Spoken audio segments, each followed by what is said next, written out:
Угурчиев Руслан. Вот они, заветные ключи от новеньких пассажирских автобусов из рук главы республики. Этого на самом деле радостного события водители автоколонны ждали с нетерпением. В Ингушетию прибыло 30 новых автобусов марки ПАС «Вектор Next» 4-го поколения. Они вместительные и комфортабельные. Вот смотри, как приятно. Да, более вместительный. Понятным, побольше. Водителя с 30-летним стажем Юсупа Баркинхоева мы снимали на видео для сюжета в прошлом месяце. Тогда он крутил баранку автобуса малого класса. Все это время мужчина находился в предвкушении этого дня, когда ему вручат ключи от нового ПАС «Вектор Next» 4-го поколения. Ежедневно Юсуп Магомедович выполняет 10 рейсов по маршруту Назрань-Гази-Юрт. Необходимость в более просторном и комфортабельном транспорте на его рейсе была острая. К тому же старые автобусы довольно часто выходили из строя. Часто на ремонте стояли, постоянно. День работы, 2 дня работы, и опять ремонт. А сейчас приятно. На белой рубашке будем ездить, в галстуке еще. Года 2-3 даже смотреть даже надо. Понемножку ухаживаю, и будет ездить нормально. Глава республики приглашает водителей для ознакомления войти внутрь автобусов. Однако сотрудники автоколонны не спешат к транспортным средствам. Окружили Махмуда Аликалиматова, и завязалась теплая беседа. Изучить свой рабочий транспорт они еще успеют. А вот встретиться с руководителем субъекта удается не каждый день. У нас устаревший более 80% был автопарк. Именно пассажирский.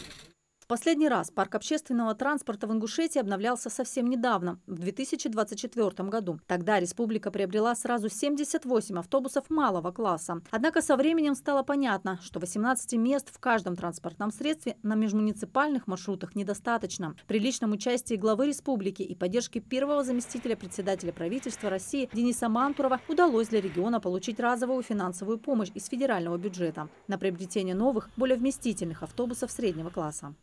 Сегодня вы сами видите, какие добротные новые автобусы нам предоставило правительство Российской Федерации.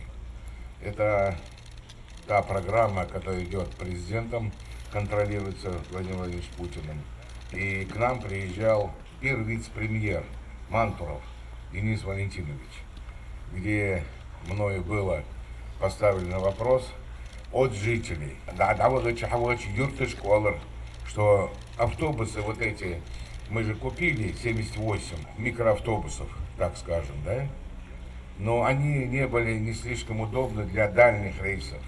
И просили Олком Халводер, Галаш Халводер, Арште Халводер, и жители обращались, и главы районов, и сельских поселений, что вот было бы хорошо, если бы нам автобусы предоставить более крупные, более, чтобы уместимые пассажирский поток, чтобы был.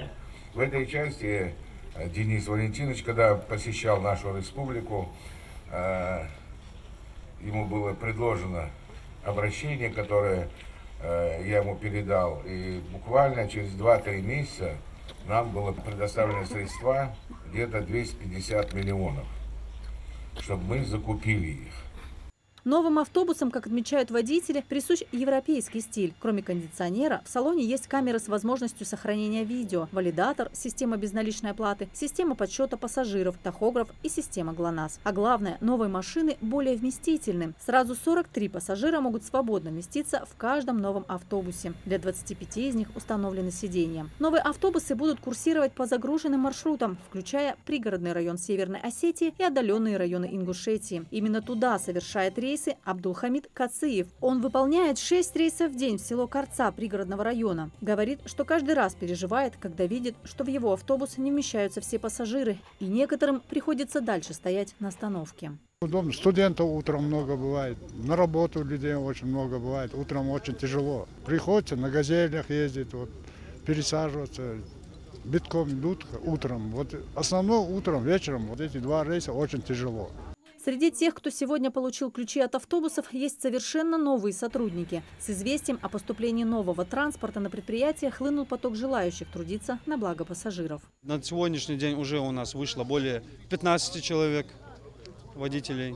и около 5 слесарей. Эта техника у нас будет распределяться по таким маршрутам, как межмуниципальные, муниципальные маршруты. Уже они большого класса у нас. Население были жалобы по поводу маленьких наших автобусов, поэтому благодаря нашему главе Махмуду Алиму Шариповичу, правительству нашему огромная благодарность от всего нашего коллектива и от пассажиров. 30 новых автобусов, безусловно, внушительный подарок жителям Ингушетии от правительства Российской Федерации. В этих транспортных средствах все сделано для удобства пассажиров. Руководство республики просит жителей бережно относиться к новой технике, беречь ее так, как берегут свое личное имущество. В завершении торжественного мероприятия глава республики совершил пресс-подход, в котором ответил на вопросы журналистов.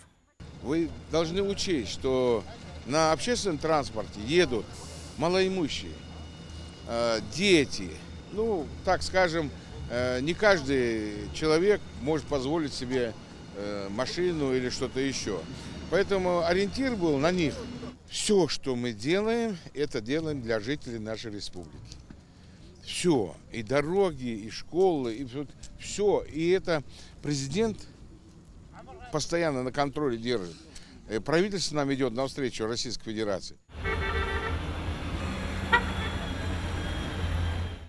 Выхода на маршруты новых автобусов с нетерпением ждут как водители, так и пассажиры. На линию комфортабельный транспорт станет в течение недели. Анастасия Шишина, Акрамат Дасхоев, Магаз 24.